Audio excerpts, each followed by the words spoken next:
December 31, 2025. അങ്ങനെ ഈ കൊല്ലം തീരുവല്ലേ. നമ്മുടെ ജയസൂര്യേട്ടൻ പറഞ്ഞ പോലെ ഒരു കൊല്ലം പോയ പോക്കേ. ഈ കൊല്ലം തീരുന്നതിന്റെ ഒപ്പം തന്നെ നമ്മുടെ ഓഫീസിലെ നീമ ചേച്ചിയും ഇന്ന് ഇവിടുന്ന് പോവാണ്. ചേച്ചി പ്രഗ്നന്റ് ആണ്, അതുകൊണ്ടാട്ടോ ഇവിടുന്ന് പോകുന്നത്. അപ്പൊ അതിന്റെ സെൻഡ് ഓഫ് വീഡിയോസ് ആണ് നിങ്ങൾ ഈ കാണുന്നത്.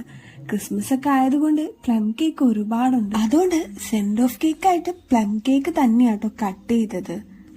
ഞാനിവിടെ വന്നപ്പോ തൊട്ട് നീമ ചേച്ചി ഇവിടെയുണ്ട്. എന്റെ വ്ളോഗ്സ് കണ്ടിട്ടുണ്ടെങ്കിൽ നിങ്ങൾക്ക് മനസ്സിലാവും, ഞാൻ 2 സൈഡിൽ നിന്നാണ് വർക്ക് ചെയ്യുന്നത്. എന്റെ വർക്ക് തീർന്ന ഫ്രീ ടൈം കിട്ടുമ്പോൾ നീമ ചേച്ചിയുടെ അടുത്ത് പോയിരുന്നിട്ടാണ് ഞാൻ വർക്ക് ചെയ്യുന്നത്. അതുകൊണ്ട് ഇനി നീമ ചേച്ചിനെ എല്ലാവരും മിസ് ചെയ്യുന്ന പോലെ തന്നെ ഞാനും ഒരുപാട് തന്നെ മിസ് ചെയ്യും. ഓഫീസിലെ പരിപാടിയൊക്കെ കഴിഞ്ഞ് വർക്ക് കഴിഞ്ഞ് ഇറങ്ങിയതിന് ശേഷം നമ്മൾ തൊട്ടടുത്തുള്ള ഇഡ്ഡലി ഷോപ്പിൽ പോയിട്ട് ചേച്ചിക്ക് ചെറിയൊരു സെൻഡ് ഓഫ് എന്റെയും ആര്യയുടെയും വക കൊടുത്തു. ചെറിയതായിട്ടൊരു ചായയും ഒരു വടയും. ശേഷം ചേച്ചനെ ഞങ്ങൾ ബസ് കയറ്റിവിട്ടിട്ട് വീട്ടിലേക്ക് പോന്നു കേട്ടോ.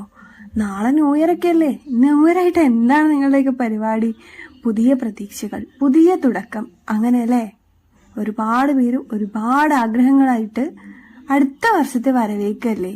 അപ്പൊ എല്ലാവർക്കും എന്റെ വക അഡ്വാൻസ് ഹാപ്പി ന്യൂ ഇയർ.